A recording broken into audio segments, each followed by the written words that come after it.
All right, there are I feel like 20 ways to start this, but let's just start with this. I'm sitting here with Carter Smith and Nathan Espinoza. It's both of their first podcast and first times in Stockholm, right? Yep, that's right. All right. What has scared you about podcasts so far? Why haven't you guys been on? Because it's like you're doing so much content. Gosh. It's weird because like podcasts are like a gap in the type of content that I'm willing to make, like usually, because I'll do these 9-hour long TikTok lives that I'm pretty comfortable with. Then I obviously make my 4 videos a day. But for some reason, podcasts, just like sitting down and having to be like so, I don't know. And especially like, tech in the podcasts moment. too. True. It's like, True, because you got the technical stuff on top of that. And I feel like if I went on a lot of podcasts, people would be like, oh, talk about your favorite products and stuff like that. And sometimes getting into the nitty gritty of stuff. But I mean, I've watched some of your stuff and you do a good job. So excited for this one. Yeah, this one's a little bit different because I typically, I'm interviewing kind of more education-based people or like kind of CEOs. Mark Cuban. Yeah, so this is actually, I think you guys are the first like creators that I'm sitting down with. I'm pretty sure, unless I'm misremembering. Am I? No, I don't think I am. I think these two are the first creators I'm sitting with, and I want this to be more of like shooting the shit. Like you guys have been really unique to me because I don't get any like hardware content on my feeds. Like I don't know what it is. My eyes glaze over when it comes to tech hardware stuff. It's not what I cover. Same. Like I don't cover hardware stuff. I cover like. I say digital culture, it's more like maybe the psychology, like consumer side of tech. But you guys came across my feed, both of you, because you also go into more like cultural analysis and you give your opinions. I think your kind of deep dive into Temu is the first thing that ever came up. What was that, like a year, maybe 2 ago? It was about a year ago, yeah. Yeah, that was the first thing that came up for me. I want to get into that. And then for you, it's just like, every day you're putting out so like how many videos do you do a day?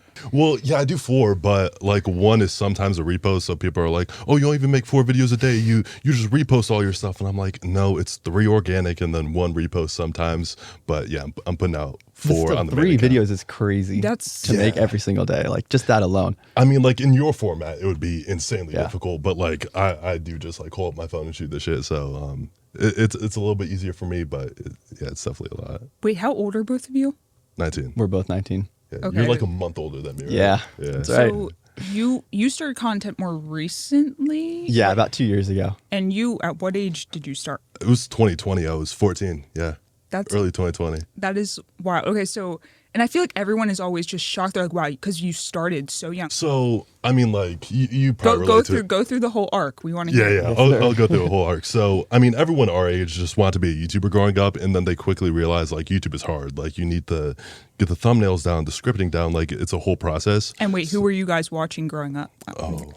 Who was I watching? I mean, Good Mythical Morning. That was like, that was my bread and butter. I watched Marquez and Mr. Who's the Boss. Those are like my 2 staples. I was like really into tech content when I was At what age were you watching Marquez? Like 12, 13. Damn. Wow. Okay. Yeah. But like everyone wanted to be a YouTuber growing up, and then I realized it was pretty difficult. And then one year during like football season, I got a concussion, and I was just like sitting at home thinking like, okay, how can I gain more traction on my YouTube channel? And then I was like, oh, well, TikTok has better discoverability. Like, I see people like me blowing up on TikTok all the time.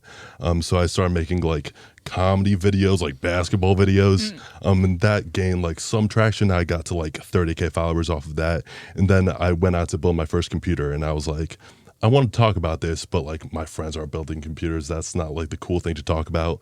So I made a separate account to talk about tech stuff. And that ended up taking off. And what's your arc been to start? I've been making videos ever since I was like 8. It was naturally something I was doing. Like my family had this laptop with a webcam built in, and that was kind of rare for laptops back then. So I would just open it up and start recording like fake news reports and random stuff. I don't know what it was, but I was always drawn to like making videos. And so it wasn't tech at all. Those weren't my first videos. I was making like mini films and mini movies with my brother. They were really trashy and crappy, but they were really fun to make. How long were they? Like a minute, 2 minutes. Yeah. Like I'd go chase him around the backyard when it snowed, and we'd get this slow-mo shot of him jumping over. It was like stuff an 8-year-old would make. High quality stuff. Yeah. But that's where I started, just because it was like really fun I really got a high off of creating stuff. But then I did want to become a YouTuber because I started watching like tech YouTubers, Marquez, Mr. Who's the Boss, other people like that. And so I wanted to post to YouTube, and I was like, oh, what do I make videos about? And I found some stuff around the house that my brother had and some high quality stuff and made videos about those. And then one of them did well on TikTok, and then I just kept posting from there. What was your first CarterPCs video that like blew up and you're like, okay, like I have something here that's like consistent and I want to continue to do for months, potentially years? It was never really like a blow up because I don't think tech content in general like has that real viral factor where you could get like one video that really sets you off. It was more like a gradual increase in views. But I think like the first series that really did well was like setup sins, because in the beginning I was like hardcore. It was like rating people's gaming setups and being like, oh yeah, it's trash, I don't like that mouse pad. And that series did well because like I started on gaming PC stuff, and then it branched off to setups and then consumer tech. So it was pretty gradual. And so what age did things like really grow to the point where you're making a stable income from this, and your parents are kind of like, what is going on? Yeah, I hit 1 million followers on TikTok my freshman year, like the end of my freshman year. So I was 15, 14. There's such a debate right now if like kids' relationship with the internet, and like to a lot of like academics who are like kids shouldn't be on social media till like age 16. Something like yours, they're like, that's like almost like a nightmare scenario of like your kid has so much exposure online, like, and even identity wise, it's like, oh, you have so many eyes on you, like maybe there's pressure. Do you think those things are maybe overblown? Of course, there's like positives and negatives to every relationship. Like, do you think that type of debate right now, because it's huge, do you think it's overblown? What is your thoughts? I mean, the internet's the ultimate resource, like, and I think it comes down to parenting too, because my parents were like very like, yeah, go with the flow, like do what you want, but like they instilled the values of like, okay, don't be a jerk on the internet, don't be like cyberbullying people. So like I was never drawn to that. Like I never like got to the dark parts of the internet. I was just like making my little TikToks. So I feel like it's good to have some handle on it, because I mean the kids that don't have the parents to instill those values might end up on the wrong side of Reddit one day. But I feel like censoring kids from the internet doesn't really do much good, because they're going to get to either way. Yeah. I think parents probably could have gotten away with censoring, or like, I didn't get a phone until I was 16. My parents were really, really strict on technology. But I think me growing up compared to kids growing up now, it's like technology is so embedded into everything that they'd be missing out on so much more than I missed out on if they. Well, you're only 19. That was only 3 years ago. I know, but it's like back then. I don't know. Way back then. Yeah, back in my day.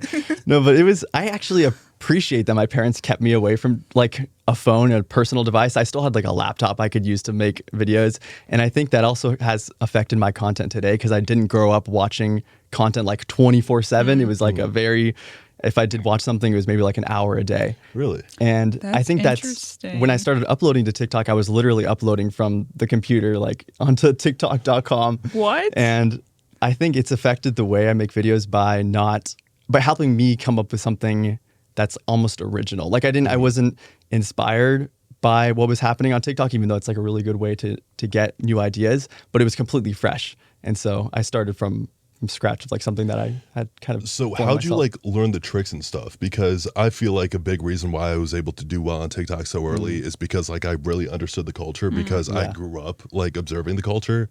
So it was easy for me to make videos because I've seen it. Like not being on the internet much growing up, like how did you like know what's funny in internet terms and like understand internet culture? I wasn't funny, but what I would do, I literally remember. So my second job ever, my parents put me in the workforce like immediately. So my second job ever was at Subway. And I did get a phone because I was 16, but it had like really limited internet access. So I would literally go on YouTube and I'd download like MP4s of videos of everything about like how to make YouTube videos, because I was trying to make actual YouTube videos. I wasn't even thinking short form at that time. So I was just downloading it and listening to tons of everything I could literally get my hands on. I listened to like every single Mr. Beast podcast.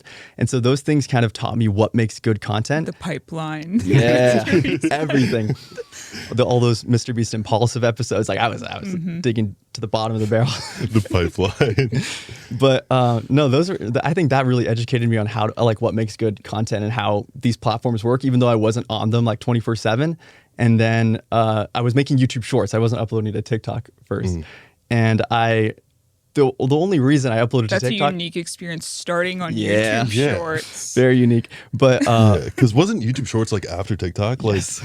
I wasn't on TikTok until like 16, 17. Really? But I uploaded to YouTube. One video did okay there, and I was like, oh, let me just throw it on TikTok. So I made an account, and then I uploaded it, and that video got like 70,000 views, and like that blew my mind. That's like the most I've ever gotten. And then it got like 100,000. It kept going. It got like 1 million in a week, and that was like, okay, now tech short form content is my thing.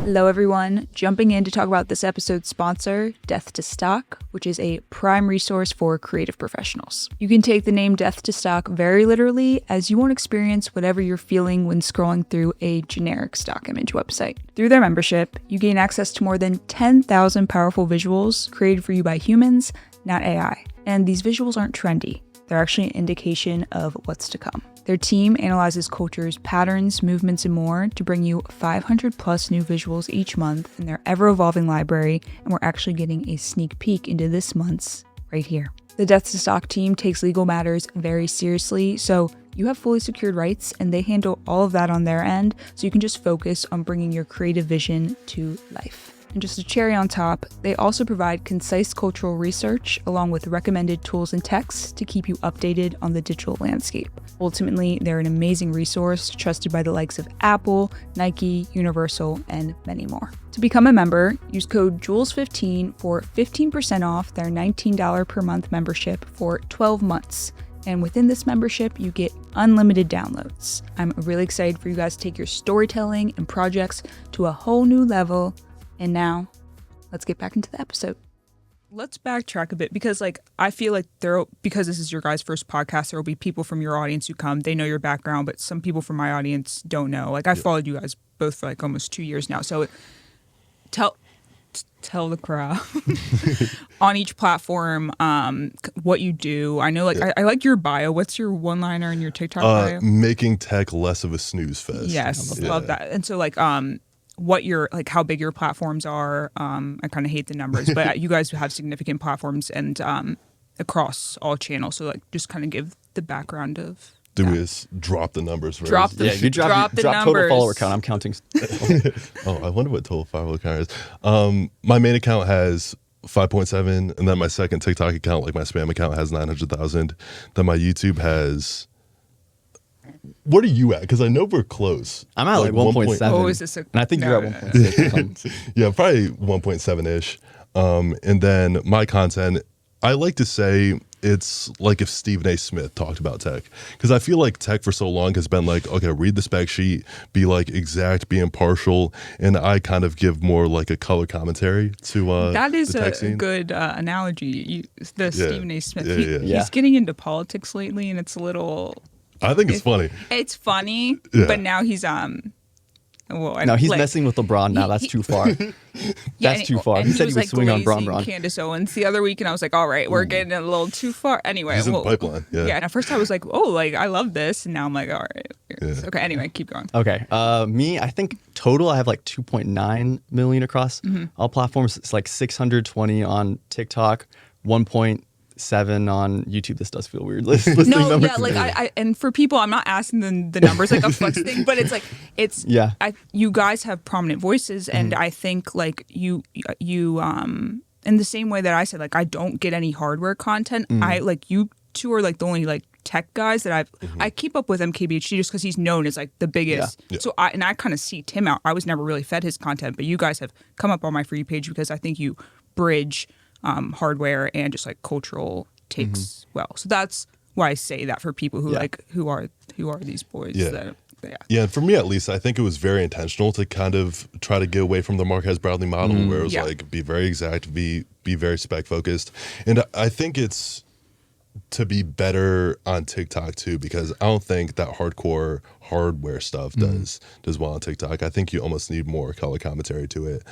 So yeah, I think the lane that we've paid for ourselves was pretty intentional. Yeah, I think so. For you again, like Temu, you're deep dive into that, and I think you have like I don't know what you consider yourself. I think you kind of are leaning more into hardware stuff, but I think you do have like good journalism skills. I remember like when first seeing your videos, giving your mindset into the Temu deep dive and any others that you've done. I know you kind of do less lately, but like those are like some of the videos. Yeah, no, I definitely don't think of myself as like a journalist or anything. Yeah. The whole reason I made the Temu series is because I just thought it was interesting and that more people should talk about it, because Temu was like blowing up. What was that, 2024?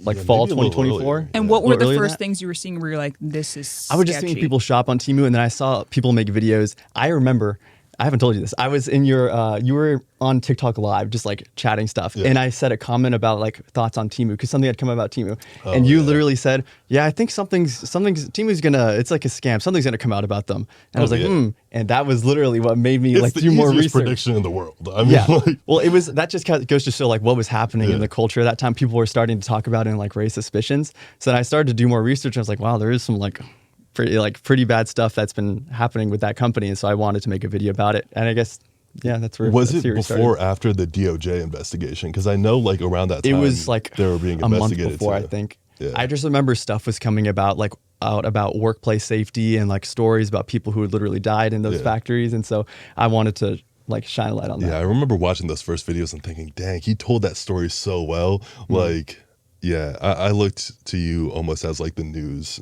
on that story, because you were really kind of the first one to I had seen other people make videos about it, but not in a way that was like very visual and interesting and in like a good format.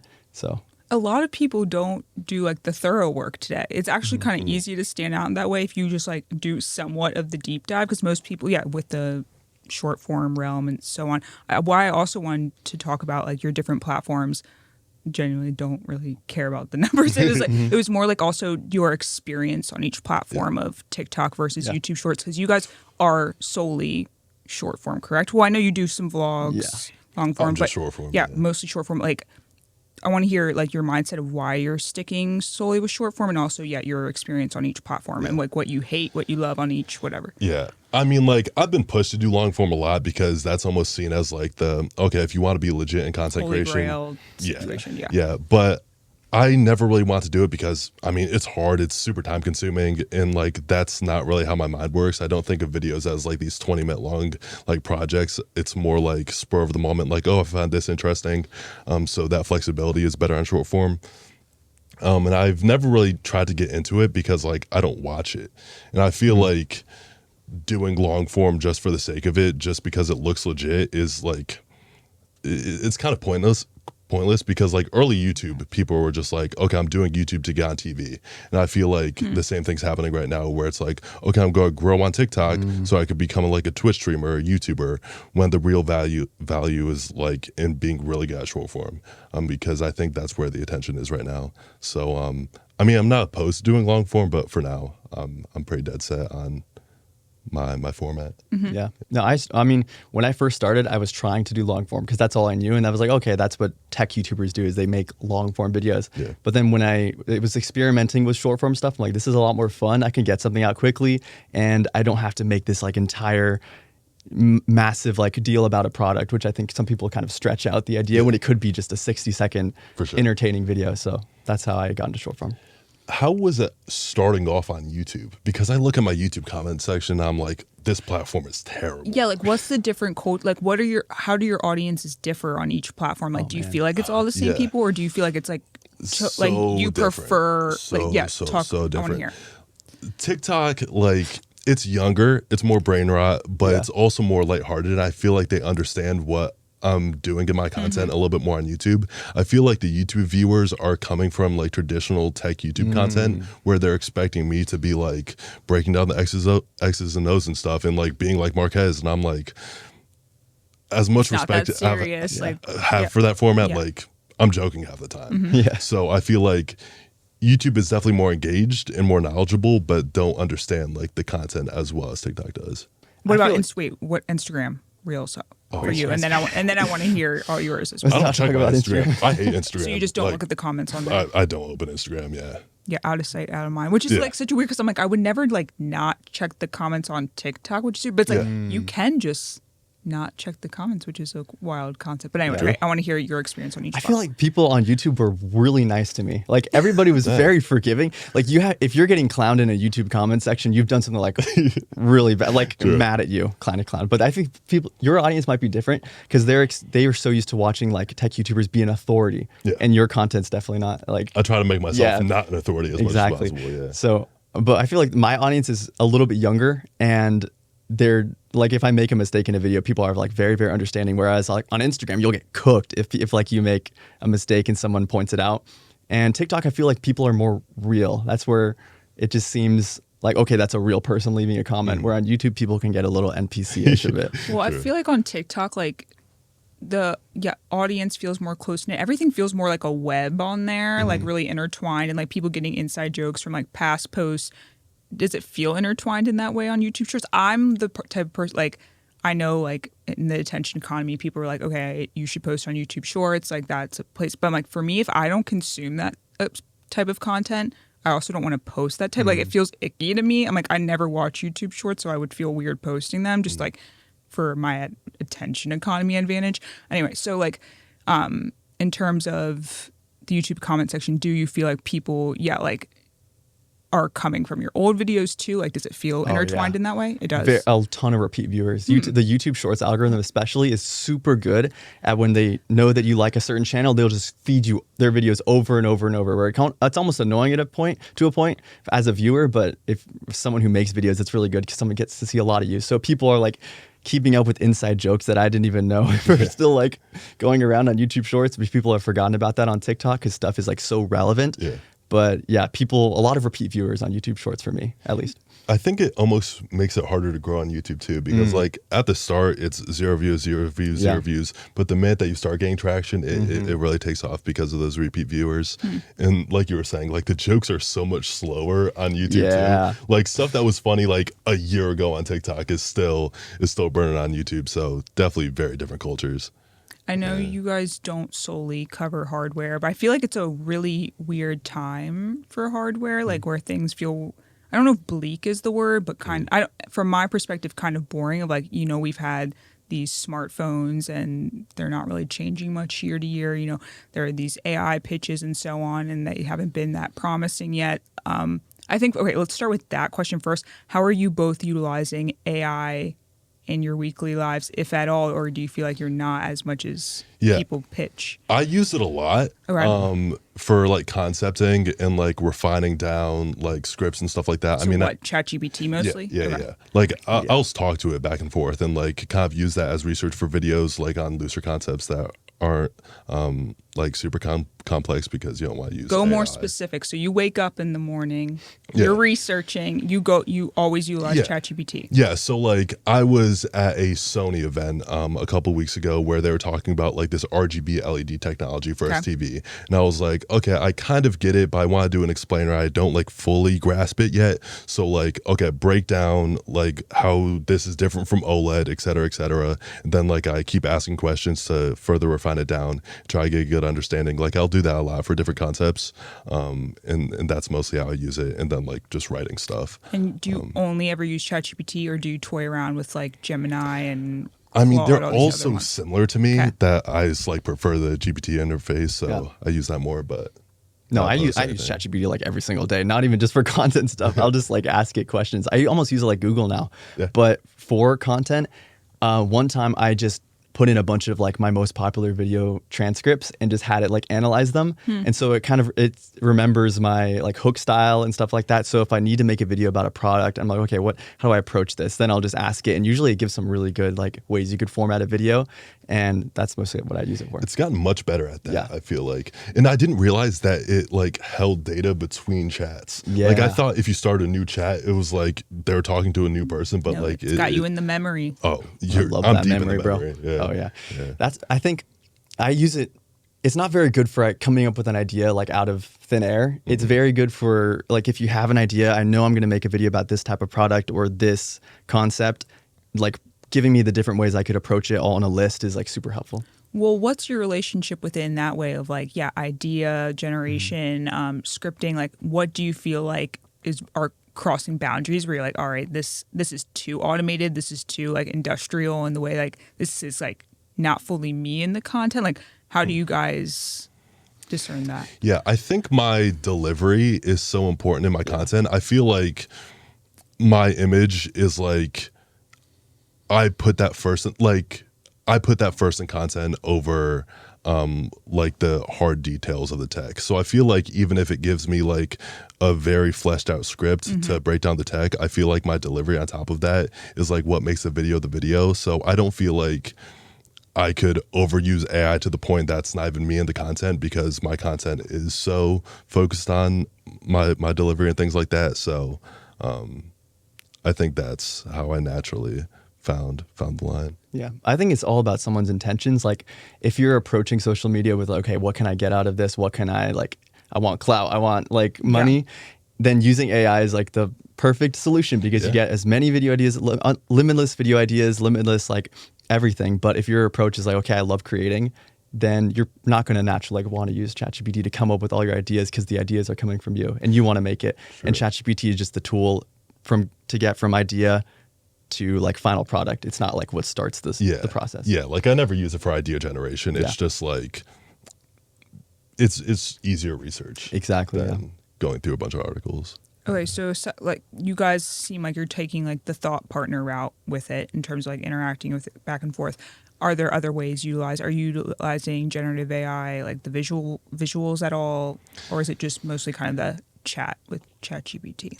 I think up until now, using like AI visuals kind of made a video feel pretty tacky, because it's like it was very obvious to see if something's like AI generated, especially an image, but it's getting to the point now where you could get away with using like AI B-roll and stuff like that. Yeah. But I don't really go that direction. I think it's, a viewer can tell, even if they're not, if you use a ton of B-roll and you make something like very, very overproduced, a viewer kind of gets the feeling where it's not very relatable, because the person is like, at the end of the day, the most relatable part about the video. And so I try not to use like a ton of overproduction. I like keeping my videos produced and like high quality, but keeping the main point of it me, and not just like trying to make a high quality video for the sake of making a high quality video. Okay. I was gonna ask, because like maybe you guys aren't the person people would ask about this, because you stick with short form. For example, my like deep dives on YouTube, which like can be, my recent one was just me talking and it was like an hour and a half. And it's a scripting process, it's a recording process. But I think something with like AI that's really debatable right now. There was that one YouTuber, who Quibblecop? Yeah. Yeah. So he generated, I didn't even. Yeah. He just like AI generated everything. Quibblecop? Yeah. Yes. Correct. Okay. So what he utilized an AI version of him, but he also, it was also idea generation. Like I think it's a boundary when it's like idea generation and so on. But I'm like, I need to talk to people more about this. I'm like, I don't think it's that crazy in certain contexts, when it's like a video AI generation of you in these specific contexts of like, again, I script my videos. It is so like, it feels robotic and not human for me to record my script for an hour and a half video, staring down the barrel of a camera. You guys know how it is. You have to like retake a sentence each time. So it like clicks in your brain so it feels right. And I'm like, an hour and a half video can sometimes take me like 12 hours in front of a camera. Jeez. And I'm like, that is insane. And people are like, oh, well, it's not human if it's like not you. But I'm like, it's by hour 12, I'm not a human. Like I feel like a bot at that point. Yeah. So I'm like, and I think about like the world of journalism and everything, and how like journalists are having a tough time going from text to video, because everything's so video first these days, and now the information ecosystem's so bad. Like, I wouldn't think it's like that crazy for them to put in their genuine ideas, their genuine writing for a video generation of them, because that's just how people prefer to consume content today. Yeah. Like, it's like, at the end of the day, I would love to maybe just write in certain, I love conversations like this, and I don't think that can be replaced by AI. But when it comes to just my writing, I'm like, yes, people prefer video. Sure, I'll feed it to something, and if it looks that realistic, okay. Yeah. But that's a huge debate, and that's probably something most people would push back on me on, and I get that. Yeah, just out of curiosity, why do you draw the line at idea generation? Because I feel like a lot of content is inspired by something. Yeah, and I feel like when the AI is giving you ideas, it's like taking data from what people are interested in. So it's just like easier market research almost. I don't know. I just feel like, again, it might just be me in a silo of like, if there's something I'm talented in, there's something I'm good at, like I never personally run out of ideas for what I do. I'm like, I have a continuous list of like 300 things. I'm like, and I'll probably in my lifetime never get to making certain videos, but it's just like, it just feels like a never ending flow. And I'm like, at what point would I be so desperate to use AI to be like, what should I make a video about? Sure. Like, I feel like that's probably like not what you should be doing if like you're in that mindset and position. Like you should like pivot to something. Yeah. You're starting from like the process of I want to make a video, I have an idea, and then you make it. But people are like, okay, I need to make a video. I should make a video. Let me get an idea. So it's like almost flipped. Also, out of curiosity, why don't you consider yourself a journalist? Because I feel like you have like very strong journalistic integrity and like really. Carter, I just did an 1.5-hour video on this. No, I'm kidding. I'll watch it. No. Give me the 30-second TikTok. No, yeah, I don't expect people. I just think I like to sometimes share only from my experience. I like to share things maybe I feel most intuitive about that I think there's like cultural signals for, but there's maybe not like data behind, but like I want to report on it because I'm like, I maybe see something emerging and like, but like a journalist, like you can't just be like, oh, I feel like this is happening. So like I'm going to, like there's like, I just feel like there's more checks and balances involved. That I don't like. I think I like most of the time. Like I respect journalism and I do prioritize the principles of it a lot. But like I don't think I always hit all the check marks, and maybe that makes me scared to say that. I'm like, oh, that's a lot of responsibility. Because I think culturally, like there's so much hatred towards journalists. Yeah. If they mess up once, it's like, oh my god, they suck. They're not a journalist, and like it's almost maybe a bit of a protection against that too. I think the internet can be scary and like. I don't know. I don't know how you guys feel about that. Yeah, so you hold yourself to a journalist standard, but like you also like I have morals and values. You know? That's really similar to like how I feel about calling myself a tech reviewer versus just like a tech content creator. Because when you're someone like MKBHD and you call yourself a tech reviewer, the standard of is like so high, and you fail once, then everybody comes at you because you're supposed to be like giving the perfect objective information. But from my perspective of like I just try to make tech entertainment videos. Like I don't have to. I'm not where people are getting their information from or how to use a product or if it's actually good. Like objectively, I'm just like coming from my point of view to try to make something entertaining. Yeah.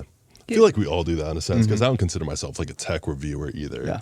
But isn't it interesting? Because like we're all saying we do that, but it's like it is kind of like a shield type of thing. 100%. Like, I'll admit it. Like there was a point that like I did consider myself like, okay, I get the tech, like I review it, but after people have called me out, like, okay, well, you didn't give this a fair shot, and like you didn't really do this benchmarking procedure right. Like this isn't like a real review. I was like, maybe I'm not super interested in being like the objective reviewer. I feel like because it's also a road to burnout. It's like 100%. But it's like, yeah, we want to take responsibility in some regards. And yeah, but like, again, I keep pointing to your Temu thing, but it's like, yeah, when you have something and you like see something sketchy and like you feel a responsibility, like I'm not seeing anyone, like people are talking about here and there, but for someone to do the deep dive and like that's important that people do that. And like if we're all just like solely entertainment, then like you miss out on like that like quality information. Exactly. And if I called myself a journalist, like I would be approaching that as like, okay, this is a breaking story. I need to make something about this. But for me, it was like, okay, whoa, this is something that not a lot of people are talking about. This is like new information that it's not out there. It's like, oh, I want to make this and put it out there because it feels like something important, like something big I could make a video about. I forget why I pivoted from this earlier. I don't remember what we pivoted to, but anyway, the hardware landscape right now seeming boring with smartphones and everything. Have you guys, first of all, tried the Meta Ray-Bans, Apple Vision Pro? We're at this weird crossroads with hardware where it's like, what's next? Where, based on your experiences with those products, what are you guys feeling? Yeah, I feel like the Meta Ray-Bans are like a good example of like, there are still a lot of new products coming out that are interesting. And I feel like, do the Ray-Bans even have like a hardcore AI element, or is it just they do, like but that's not why people use them. They use them for the camera. It's like it's gotten so popular now, all those AI stuff. Yeah, I feel like AI is just overmarketed right now. Like, I think getting back to actually focusing on the hardware instead of like trying to please investors with AI talk is probably the way to do it. Because like new cool tech is coming out. Like NVIDIA gets a lot of flack on like the 5000 series because they said, oh, it's better than like last year's flagship using these AI can you features. Put this for dummy terms for people who like do not keep up with NVIDIA. So last year, well, not last year, like the previous generation of graphics cards from NVIDIA, like the biggest graphics card manufacturer was the 4090, and it was like super powerful, like super well respected, like that's the GPU. And then this year they came out with like a $499 GPU, whereas the 4090 was like $3,000. They said, okay, this is as good as the 4090 for like a fraction of the price. And then people were like, well, not really, because it's using this AI feature to basically like replicate the performance. And they're like, oh, we don't want AI performance. And like in that example, like the AI is legit, like it works. Like those AI generated frames are actually good quality.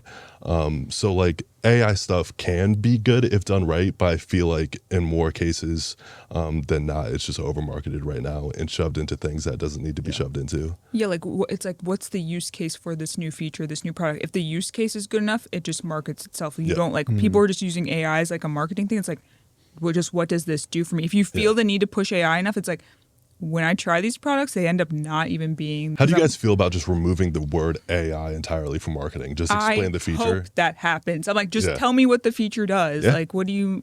I assume everything moving forward has some element of AI. Like, I don't need to see that everywhere. It's becoming the new smart. I wish I was around in like the early 2010s. I didn't even think about that. Yeah, when like everything was smart and like what's smart about it.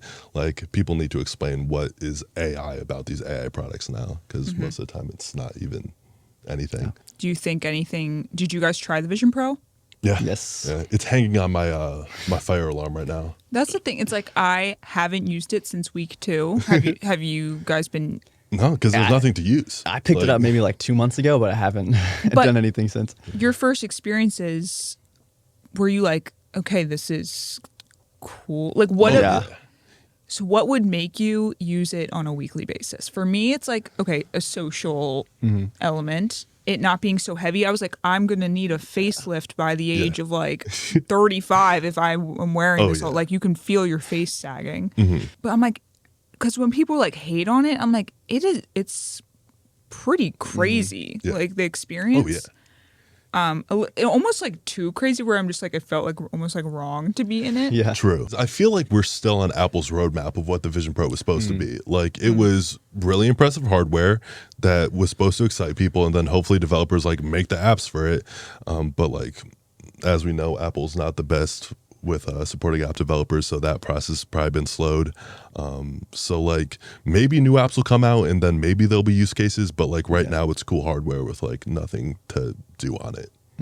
Yeah, like the first time I used it, I was like so shocked at how, like I haven't used anything like this. And then when I made videos, everybody's like, oh, MetaQuest is better. I was so shocked by that. And then I started thinking like, okay, why is that? And it's because like there's so much more you could do on a MetaQuest in terms of gaming and like having fun.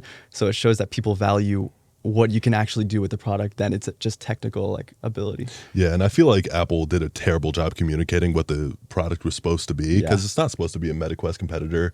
And everyone said, oh my God, it's so overpriced, it's like $3,500 bucks. But if you look at the manufacturing costs for like dual 4K displays and then like a specific chip for it, and then like I think M2 is in it. Like it's a very beefy device that deserves to be expensive, but like there's just no software on it right now that people could make it feel like it's worth the price. I forgot to mention we're in Stockholm because we're at a Spotify. I forgot to say that, but something was it Gustav's mentioned talking about the future. Like I really love when people I do this in my videos, like go into the history, and I think something that's interesting.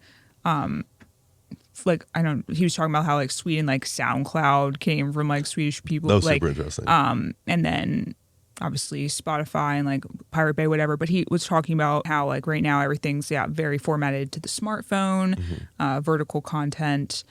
But how he sees like there's going to be like the vertical content takeover has happened over the past 5 years, but like he sees a shift in that coming soon. I'm just like, there has to be some type of shift coming. I don't see us like being fully aligned with the smartphone forever, but I'm like, will it really be glasses? That's true, because like you need something around your eyes for the display because, like, I mean, there's obviously always going to be something to display, but wearables are so finicky. Yeah, I'm just waiting until like smart contact lenses become a thing because that'll just be so kind of in the background, but right on your eyes. I don't know if that's possible. I feel like we're going to stay on the vertical form factor for longer than people are giving credit. What is your guess for how long? I don't know. It's hard to put like a year number on it. What would you say? I say like 20. I think we still got like 20 years of smartphones left. I think so. I think wearables are going to become more a part of people's everyday life, but it's not going to replace a phone. I think it's so ingrained in society. It is. That it's going to be hard to. Oh, yeah, because like when you say, I agree with that, but I was thinking more like vertical content. Oh, vertical content. Yeah, I agree with the smartphone thing. I was thinking more like. Oh, I mean, like, what can you push to pass vertical? Because I'm like, we can't be doing that for another 20 years. Definitely not. I don't know. But I don't know. Like, what is it? Yeah, I'm like, I don't know. Like immersive video or something? I mean, we might find out quick. Like, the TikTok ban is up in, like what, 4 days? 3 days, 4 days? So we might see pretty quick here. I don't know. But I mean, I don't know, because then still Reels and so on. Those will die off. Like, those are all just, like, extensions of like, the only good content on YouTube Shorts is clips from full-length YouTube videos and reposts from TikToks. Mm-hmm. Sure. But I feel like you guys are both, I feel like especially Carter, because you're firing off so many videos per day, you give a lot of hot takes. What would you guys say right now? I kind of hate this question, but I feel like you guys might have something top of mind, whether it's just culture at large, it could be the past 5 years or more recently. What are like maybe your videos that have gotten the most controversial reactions, but you're like, I still stand by that take.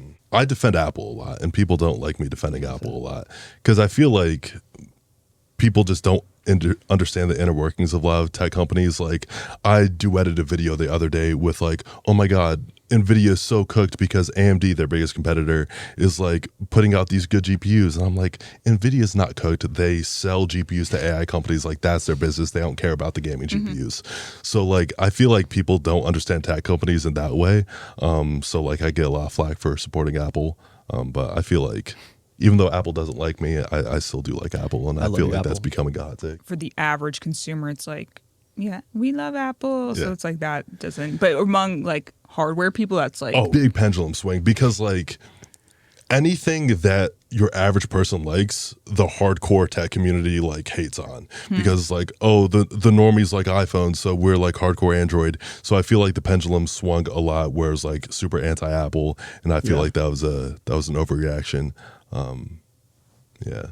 No, I don't know. You guys, okay. I made a video on my like second account. It might be based in extreme disinformation and like a lack of knowledge. So I was seeing comments. It was like probably a couple week thing where people were commenting like, "Oh, don't use AI. It's like wasting water." But then I was thinking, oh yeah. Oh no, I don't have the research. If you cool down PCs with water, it turns into steam. It's gonna come back down, right? Like, wait, I think not into the same reservoir. I think I saw your video. Yeah, like how are you getting rid of water? Like, it's gonna come back. It's still here.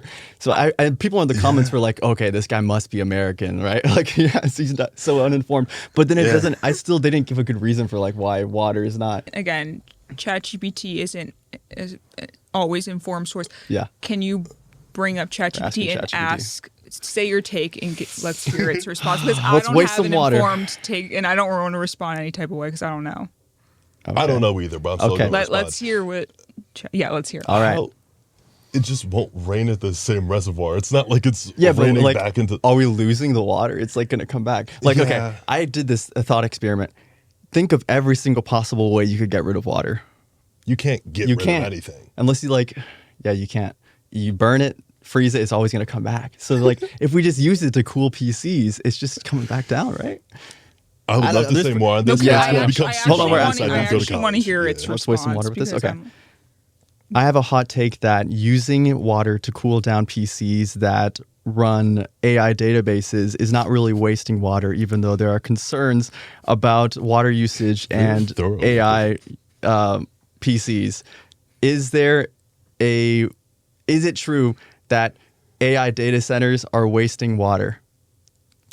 Well, this is a biased source. To cool their systems, which can be significant, especially in large-scale operations. However, the impact varies depending on the location and the efficiency of the cooling systems used. Some data centers are adopting more sustainable practices, like using recycled water or locating in cooler climates to reduce water usage. So while there is an impact, it's not a universal waste. It really depends on how each data center is managed. Does that I feel like it's a biased answer, but yeah, I feel like that didn't really sense, answer what you said. I feel like it's just like messing up the water supply chain because obviously the water doesn't disappear, but if you're like pulling water from sources that could like use it for different things, I mean, you still are using that water even though it won't disappear. I feel like this is one of those like they need to make podcast mics more expensive. I definitely didn't go to college. I barely passed high school. I'm like I don't know. So I'm probably dead wrong, and it's like a very bad take, but that's my hot take. No, I respect that got it. so much hate, but it was funny. No, I respect it. What do you guys, I think like to end off, what are you guys like most excited about within tech right now? Or it doesn't even have to be tech. I could give a lot of nerdy answers, but low key, honestly, the TikTok ban.